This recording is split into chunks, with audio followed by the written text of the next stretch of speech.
The term Indochina was coined in the early 19th century.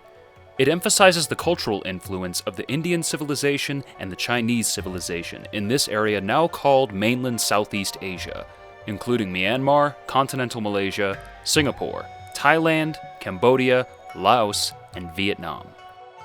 The term French Indochina was later adopted as the name of the French colonial territories in Southeast Asia, comprising Cambodia, Laos, and 3 Vietnamese regions of Tonkin, Annam, and Cochin China.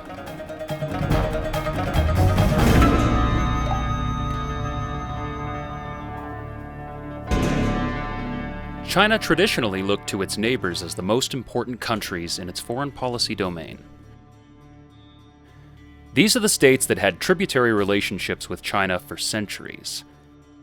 It is a region that is heavily influenced by Chinese culture. Vietnam's culture has been influenced by the Confucian moral principles and Taoist philosophy since the Han Dynasty, which began in 206 BC. Chinese have spread throughout Southeast Asia, visibly in finance and market sectors in Thailand, Cambodia, Malaysia, Indonesia, and Singapore.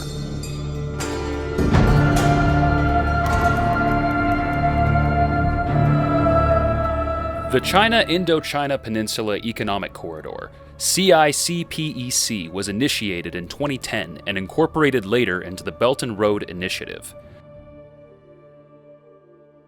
The economic corridor connects several cities in southern China with the major cities of Southeast Asia, including Hanoi in Vietnam, Vientiane in Laos, Phnom Penh in Cambodia, Bangkok in Thailand, Kuala Lumpur in Malaysia, and Singapore with the modern road, rail, and pipelines.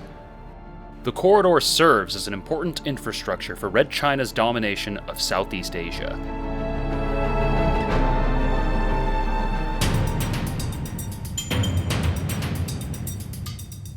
Cambodia is one of China's closest allies in Southeast Asia. China has become Cambodia's largest economic and political influencer, foreign investor, bilateral donor, trading partner, buyer of Cambodian rice, and the largest source of foreign tourists in the country. Since the inception of the Belt and Road Initiative in 2013, Cambodia has embraced and aims to transform it into a source of national development. Cambodian leaders have benefited greatly from cooperation with China under the BRI framework. While gambling is illegal in China, casinos are springing up in Cambodia by Chinese companies targeting Chinese and other foreign tourists. 90% of the casinos in Cambodia are owned by Chinese. This has dire consequences for locals, squeezing their income from traditional backpackers and pushing Cambodians into dangerous jobs on construction sites. By bringing a casino industry to Cambodia, Red China caused many residents to lose their homes, increased criminal activities, and reaped the rewards without benefiting the locals. យើងជួលផ្ទះគេមកក្នុងមួយខែបើសិនយើងមានលទ្ធភាពជួល200ជាងទៅ300ក្នុងមួយខែតែខ្ញុំមានលទ្ធភាពណាជួលបើខ្ញុំសុខចិត្តដេកលើផាសាប់ Online casinos became the new norm in Cambodia as dealers don't have to see gamblers in person. Card dealers would interact with CCTV cameras while Chinese in China can place their bets from the comfort of their own homes. The money never left China to come to Cambodia. Meanwhile, Cambodians are struggling with rising costs of living, more crimes, loss of cultivated lands, and a damaged environment.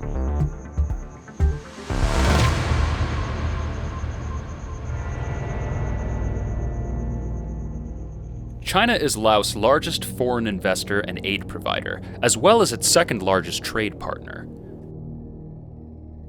When Laos hosted the 25th Southeast Asia Games in 2009, China stepped in to build the 20,000-seat new National Laos Stadium in exchange for the development rights to a 4,000-acre parcel, which borders the northeastern edges of the capital, Vientiane, for an unusual fee. Its development would draw heavily on mainland Chinese labor to build shops, hotels, and housing. The ecological diversity of the site, not to mention the cultural significance of a nearby Buddhist national monument, would take a back seat to the urban project. And the new development would provide a shocking contrast to the nation's sleepy fishing villages and tranquil rural lifestyle.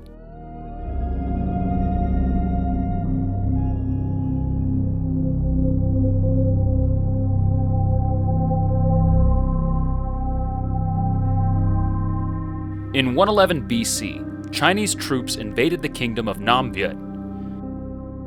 The Chinese rule lasted 1,050 years until 939 AD. During this long period of Chinese domination, revolts and uprisings, attempts at getting rid of the Chinese domination were conducted regularly. The first successful uprising was in 40 AD, with the sisters Trung Trak and Trung Ni. However, the first independence lasted only 3 years. Following a massive offensive by Chinese troops in 43 AD, the Trung sisters had to flee their capital and on their flight jumped into the Hat River to drown themselves.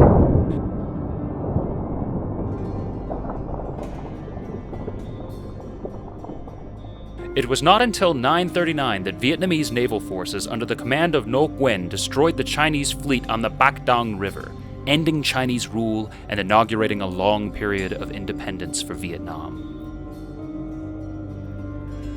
A new Sino-Vietnamese war broke out from 1075 to 1077. Anticipating an attack by the Song dynasty, General Li Tuong Kiet decided to attack Chinese territory, destroying all Chinese forts and besieging the citadel of Yangzhou. Out of supplies, Yangzhou fell after 42 days. The conflict ended the same year when the Song Emperor accepted a peace agreement with the Vietnamese court. In the 13th century, between 1285 and 1288, Vietnam successfully repelled 3 attacks by Mongolian troops from China. A great victory by the General Chen Hung Dao on the same Bac Dong River ended the conquering ambitions of the descendants of Genghis Khan. In the 15th century, Chinese armies invaded Vietnam again and imposed a new era of Chinese colonization. A 10-year resistance under the leadership of Le Loi freed the country from Chinese rule in 1427. Finally, in the 18th century, Chinese troops from the Qing dynasty invaded Hanoi. The Chinese army was once again trounced by Vietnamese Emperor Yun Hui's troops in 5 days in 1789.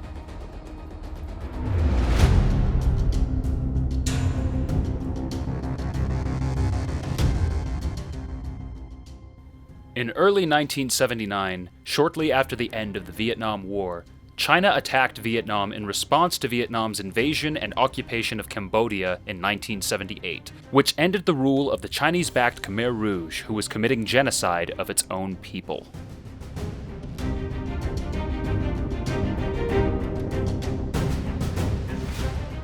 On February 15th, Deng Xiaoping declared that China would give Vietnam a lesson to support China's ally, the Khmer Rouge of Cambodia.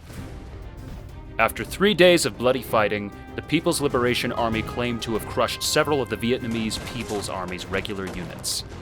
On March 6, 1979, China declared that the gate to Hanoi was open and that their punitive mission had been achieved. On the way back to the Chinese border, the PLA destroyed all local infrastructure and housing and looted all useful equipment and resources, including livestock, severely weakening Vietnam's economy. In 1974 and again in 1988, the Chinese Navy forcefully occupied both the Paracel and Spratly archipelagos in the East Asia Sea from Vietnam.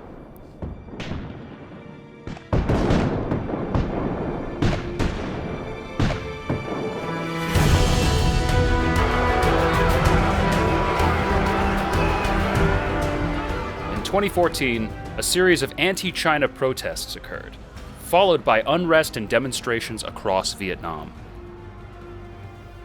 The protests were in response to China deploying an oil rig in Vietnam's exclusive economic zone, as well as Vietnamese government's plans to lease Vietnam's strategic land to China for 99 years. In southern Vietnam cities, industrial parks and factories with Chinese characters on their signboards were attacked and vandalized.